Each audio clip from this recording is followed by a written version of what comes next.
இயேசு உங்களை நேசிக்கிறார். பிரியமானவர்களே, இந்த நாள் ஆண்டவர் நம்மளோடு பேசக்கூடிய வேதத்திலிருந்து சில வசனங்களை கூட வாசித்து ஆண்டவர் நமக்கு கற்றுக் கொடுக்கக்கூடிய காரியத்தை பார்ப்போம். அது எசேக்கியேல் தீர்க்கதரிசியின் புஸ்தகம் 28வது அதிகாரம் 1, 2, 3, 4, 5 வசனங்கள் இப்படியாக சொல்கிறது. கர்த்தருடைய வார்த்தை எனக்கு உண்டாகி அவர், மனுபுத்திரனே, நீ தீர்வின் அதிபதியை நோக்கி கர்த்தராகிய ஆண்டவர் உரைக்கிறது என்னவென்றால், உன் இருதயத்தின் மேட்டிமை கொண்டு நான் சமுத்திரத்தின் நடுவே தேவாசனத்தில் வீற்றிருக்கிறேன் என்று சொல்லி உன் இருதயத்தை தேவனின் இருதயத்துக்குள் ஆக்கினாலும் நீ மனுஷனை அல்லாமல் தேவன் அல்ல. இதோ தானியேலை பார்க்கிலும் நீ ஞானவான், ரகசியமானது ஒன்று உனக்கு மறைபொருள் அல்ல. நீ உன் ஞானத்திலும் உன் புத்தியினாலும் பொருள் சம்பாதித்து பொன்னையும் வெள்ளியும் உன் பொக்கிஷசாலைகளை சேர்த்து கொண்டாய். உன் வியாபாரத்தினாலும் உன் மகா ஞானத்தினால் உன் பொருளை பெருக பண்ணினாய். உன் இருதயம் உன் செல்வத்தினால் மேட்டிமையாயிற்று. ஆகையால் கர்த்தராகிய ஆண்டவர் சொல்லுகிறது என்னவென்றால், நீ உன் இருதயத்தை தேவனின் இருதயத்தில் போல் ஆக்குகிறபடியினால் இதோ ஜாதிகள் மகா பலவான்களாகிய மறு தேசத்தாரை உனக்கு விரோதமாய் வரப்பண்ணுவேன். அவர்கள் உன் ஞானத்தின் அழகுக்கு விரோதமாய் தங்கள் பட்டயங்களை உருவி உன் மினுக்கை குலைத்து போடுவார்கள். ஆண்டவர் இந்த இடத்துல சொல்லுகிற ஒரு காரியத்தை, விரோதியை எழும்ப பண்ணுவேன், உன்னை காட்டிலும் பலவான்களை எழுப்பி உன் அழகுகளை குலைத்து உன் மினுக்கை நான் நினைச்சுவேன், குலைத்து போடுவேன் என்று சொல்லுகிறதை பார்க்க முடிகிறது. பிரியமானவர்களே, எதற்காக இந்த ஆண்டவர் தீர்க்கதரிசியிடம் ஒரு ராஜாட்ட போய் சொல்றாரு, ஒரு தேசத்தில் சொல்றாரு அப்படின்னா, ஞானத்தினால் பெருமையினால் செல்வத்தையும் பொருளையும் எப்படி வேணாலும் நீங்க சம்பாதிச்சிருக்கலாம். ஆனா நம்மகிட்ட பணம் இருக்கு, ஆடம்பரம் இருக்கு, செல்வம் இருக்கு என்று சொல்வதை மாத்திரமல்ல, தன்னை தேவனுக்கு ஒப்பாக்கக்கூடிய, அதாவது எனக்கு தான் தெரியும் அப்படின்னு சொல்லுவாங்க பார்த்தீங்கன்னா, யார்கிட்ட சிலர்கிட்டலாம் போய் பேசவே முடியாது. ஏன்னா அவங்ககிட்ட அவர் பெரிய தாதா மாதிரி பேசுறதே என்ன சொன்னாலும் கேட்டுக்க மாட்டாங்க. ஆனால் ஆண்டவருடைய சத்தத்துக்கு அவன் என்ன செய்ய மாட்டாங்க, செவி கொடுக்கிற மாட்டேன்றாங்க. ஏன்னா அவர்கள் தேவனை போல எண்ணுகிற ஒரு எண்ணம் அவர்களுக்குள் வந்தது அப்படின்னு சொல்லுது. அதாவது நான் கடவுள் மாதிரி அப்படின்னு நினைச்சுக்கிறாங்க அவங்க. ஆண்டவர் சொல்றார், உன் வியாபாரத்தினாலும் உன் மகா ஞானத்தினாலும் ஒரு பொருளை பெருக பண்ணினாய். உன் இருதயம் உன் செல்வத்தின் மேட்டிமை ஆயிற்று. எது மேல மேட்டி ஆயிற்று? செல்வத்தின் மேல. நான் தங்கத்தை வச்சிருக்கேன், வெள்ளியை வச்சிருக்கேன், வைரத்தை வச்சிருக்கேன், பல கோடிக்கு அதிபதியா இருக்கேன். ஒரு நொடி பொழுது ஆண்டவர் தரமாட்டமாக்கிட்டு போயிடுவார். பெருமை அப்படியே ஒரு மாதிரி ஒரு இதெல்லாம் இருந்தோம் அப்படின்னா கதையாகாது. பணம் இருந்துச்சுன்னா அமைதியாக வச்சுக்கணும், அவ்வளோதான். அதை வெளியே காட்டிட்டு நான் தான், யாரும் என்னை ஒன்றும் செய்ய முடியாது அப்படின்னா, வானத்தையும் பூமியும் படைத்தவர், நீ மனுஷன்கிட்ட பேசலாம்.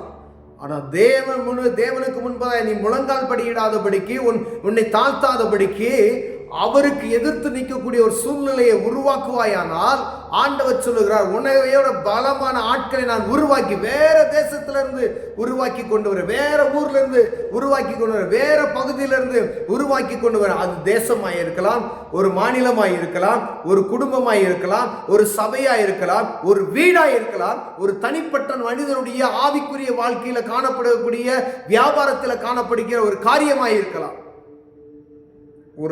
ஒரு தனிப்பட்ட மனிதனிலிருந்து ஆண்டவர் இந்த காரியத்தை நம்மளோடு இடைப்பட்டு கொண்டு இருக்கிறார். தேசத்தை விட்டுருங்க, உலக நாடுகளை விட்டுருங்க, மாநிலங்களவைகளை விட்டுருங்க, ஒரு சபைகளை விட்டுருங்க.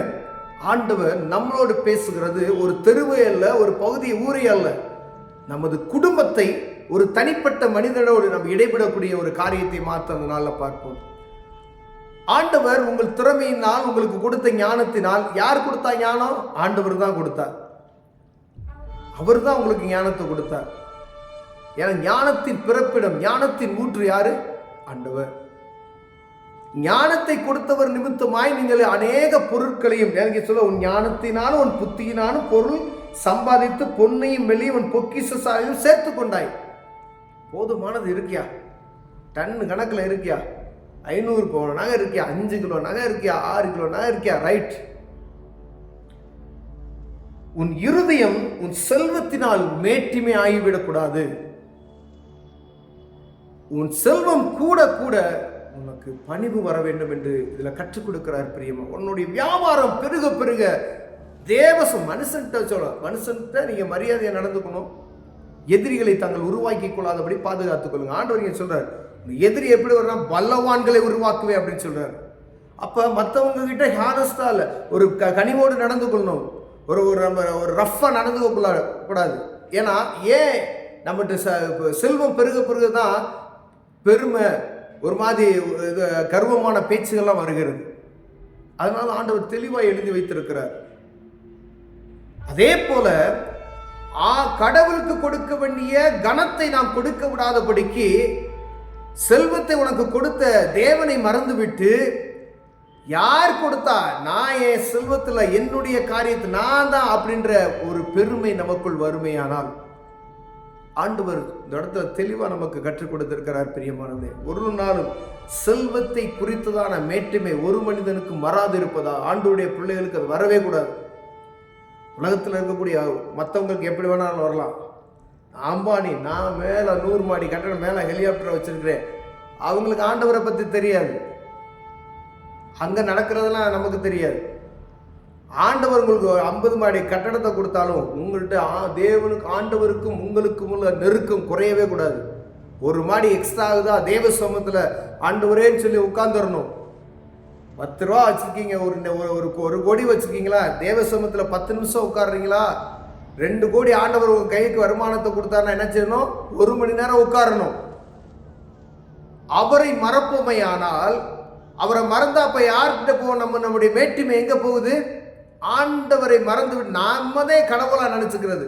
நம்ம தான், நம்முடைய திறமை தான், நான் என்னுடைய காரியம், என்னுடைய அழகு, மினுக்கை குலைத்து போடுவேன் என்று சொல்லுகிறார். அழகை குலைத்து மினுக்கை குலைத்து போடுவேன் என்று சொல்லுகிறார். பிரியமானவர்களே, நினைக்கலாம் அசைக்க முடியாது. குப்பையில் இருக்கிறவனை தூக்கி ஆண்டவர் என்ன செஞ்சிருவாரு?